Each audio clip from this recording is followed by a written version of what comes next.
রাজধানীর কমলাপুর স্টেশন থেকে যুক্ত আছেন সহকর্মী দিলশাদ এনি। কথা বলবো তার সাথে। এনি, সকাল থেকে যেসব ট্রেন ছেড়ে যাচ্ছে সেগুলোতে যাত্রী চাপ কেমন দেখছেন, আর কোনো ট্রেনের যাত্রা বিলম্ব হচ্ছে কি আমাদের জানাবেন। জি, আপনি বলছিলেন গতকাল যে বগুড়ার সান্তাহারে যে নীলসাগর ট্রেনটি দুর্ঘটনার কবলে পড়েছে, আজকে ঠিক ৬টা ৪৫-এর দিকে নীলসাগর ট্রেনটির ঢাকা থেকে ছেড়ে যাওয়ার কথা ছিল। সেই শিডিউল বিপর্যয় রয়েছে। এখন পর্যন্ত আমরা দেখেছি যারা যাত্রী আছেন নীলসাগর ট্রেনের, তারা অপেক্ষায় রয়েছেন। সেই ট্রেনটি এখন পর্যন্ত ছাড়তে পারেনি। বেশ কয়েকবার তাদের টাইম শিডিউল দেওয়া হয়েছে ট্রেনটি কখন ছাড়া হবে, কিন্তু এখন পর্যন্ত সেই ট্রেনটি ছাড়া সম্ভব হয়নি, আমরা জানতে পেরেছি। আর যাত্রী চাপের যেটা কথা বলবো, এই কয়েকদিন ধরে যাত্রী চাপ থাকলেও সেরকম আসলে দেখা যায়নি, ভিড়ভাট্টা দেখা যায়নি, কারণ খুব সুশৃঙ্খলভাবে সুন্দর করে এই কমলাপুর স্টেশন থেকে যারা গিয়েছেন, অনেক আমরা যাত্রীদের সাথেও কথা বলেছি।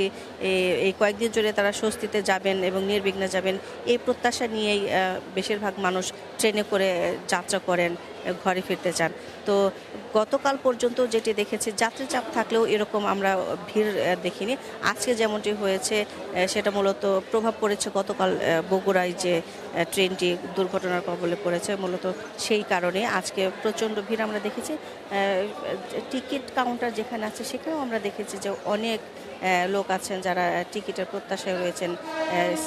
আর সেই সাথে যারা টিকিট কেটেছেন, যেহেতু শিডিউল বিপর্যয়ের ঘটনাও আছে, দুটি ট্রেনে নীলসাগর থেকে শুরু করে আরেকটি ট্রেনে শিডিউল বিপর্যয়ের ঘটনা রয়েছে, সেক্ষেত্রে যারা যেতে পারছেন না তারাও প্ল্যাটফর্মে অপেক্ষা করছেন। প্ল্যাটফর্মের বাইরে টিকিট চেকিং যে পদ্ধতি যেটা আছে, একজন একজন করে ঢোকানো হচ্ছে, সেখানেও কিছুটা জট আমরা দেখতে পেয়েছি, কারণ লোক তুলনামূলকভাবে আজকে বেশি।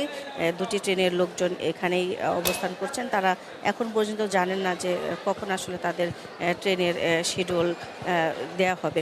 তো আমি এখানে একজনের সাথে কথা বলবো যাকে পেয়েছি, তার ট্রেন ছিল, তার ট্রেনের সময়সূচি চেঞ্জ করা হয়েছে, তার কাছ থেকে আসলে জানবো। আপনি কোথায় যাচ্ছেন, আপনার ট্রেন কয়টায় ছিল? নারায়ণগঞ্জ থেকে আমি এসেছি, পঞ্চগড়ে যাবো। এখন ট্রেন ছিল 10টা 15, সেই জায়গায় 4টা 50 নিয়ে গেছে। এখন সাথে বাচ্চা কাচ্চা আছে, তারা কেমন এত ঘন্টা দিয়ে বয়ে থাকবো, আবার যাওয়া সম্ভব না, নারায়ণগঞ্জ বন্ধ। এই যে একটা কষ্ট, সরকার এটাকে বুঝে না। এটা সরকার আবেদন যে পরবর্তী ট্রেনগুলো ঠিক করে। 5 থেকে 6 ঘন্টা লেট, এত কষ্ট, যাইতেও কষ্ট, আইতেও কষ্ট। সরকার জানে এই কাজটা ভালো করে সামনে। ধন্যবাদ আপনাকে। আপনি শুনছিলেন যে ওনার যাত্রী যিনি আছেন তার 10টা 10-এর দিকে ট্রেনটি ছিল, সেই ট্রেনটি এখনও ছেড়ে যাওয়ার কথা ছিল 10টা 10-এর দিকে, কিন্তু যেহেতু শিডিউল বিপর্যয়ের মধ্যে আছে, সেই ট্রেনটি নিয়ে হচ্ছে বিকেল 4টার পরে। তো এই যাত্রীর অভিযোগ যে এই কয়েক ঘন্টা দিন আসলে কি করবেন, তার স্ত্রী আছে, সন্তান আছে, পরিবারের অন্যান্য সদস্যরাও আছেন, তাদের নিয়ে অনেকটা তিনি বিপাকে আছেন। আর আপনাদেরকে দেখাতে চাই যাত্রীর যে চাপটা আপনারা দেখতে পাচ্ছেন, এখানে অনেকে মোবাইলের মাধ্যমে সময় কাটানোর চেষ্টা করছেন, কেউ গল্প করে। আসলে জি, দিলশাদ এনি, আপনাকে ধন্যবাদ।